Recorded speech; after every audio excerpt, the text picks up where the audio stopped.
dernière fois que vous avez vu Khalifa Sall? Je ne m'en souviens pas. Moi, je ne suis pas là à penser aux individus. Je ne m'en souviens pas. Je le vois peut-être tous les jours.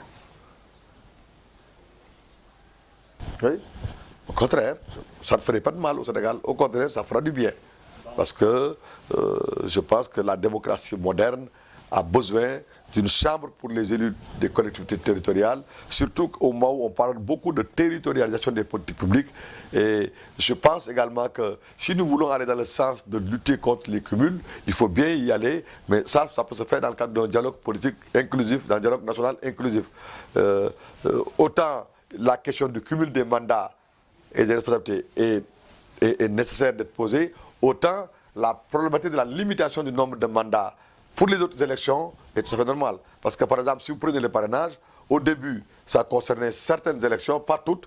Aujourd'hui, ça concerne toutes les élections. De la même manière que la limitation du nombre de mandats est fixée par la Constitution pour le président de la République, on peut aller dans le sens également de limiter le nombre de mandats pour les collectivités territoriales, pour les communes, les mairies, les conseils départementaux. Les parrainages s'appliquent à toutes les élections, locales, territoriales, pour les mairies, les départements et l'Assemblée nationale. Il y aura toujours des parrainages. Alors, il faut que les gens sachent ce qu'ils veulent et qu'ils soient conséquents, pour ne pas dire cohérents.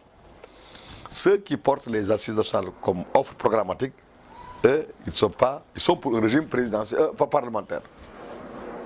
Quand on veut un régime parlementaire et qu'on veut faire coïncider les choses, là, moi, ça me pose problème. Vous comprenez? On n'a pas également à avoir peur d'une cohabitation s'il devait y avoir une cohabitation. Ce dont il faut avoir peur, c'est l'absence de culture d'État, de sens des responsabilités et de sens de l'intérêt général en cas de cohabitation. Donc, moi, les raisons qui font que je suis opposé à la dissolution de l'Assemblée nationale et au couplage des élections locales et législatives, ce sont des raisons politiques, objectives, et des raisons qui tiennent de l'état de droit.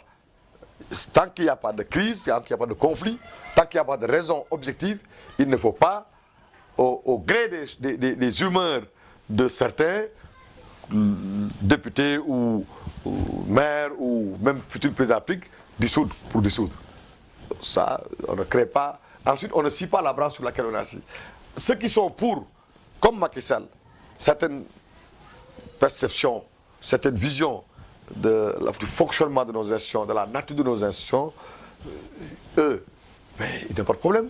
Macky Sall veut une assemblée où il a une majorité qui permet de gouverner à l'aise. Il l'a. Jusqu'en 2022. Pourquoi faire un coup de poker? Pourquoi faire un coup de théâtre? Ça, c'est des questions que je pose. En tout cas, en un mot comme en plusieurs, je pense qu'il ne faut pas essayer de jouer au diable ou à l'ingéniosité jusqu'à créer la catastrophe. Si vous organisez des élections couplées, locales et législatives, dans un contexte où vous avez une opposition qui n'a pas encore digéré la défaite, qui a encore la mélancolie du désespoir issu de son choc, de sa défaite, mais vous les amenez à être ensemble.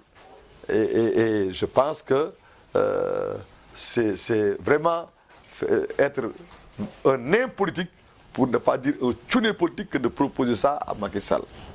Merci, M. Willa. C'est moi. Merci. Ok. En tout cas...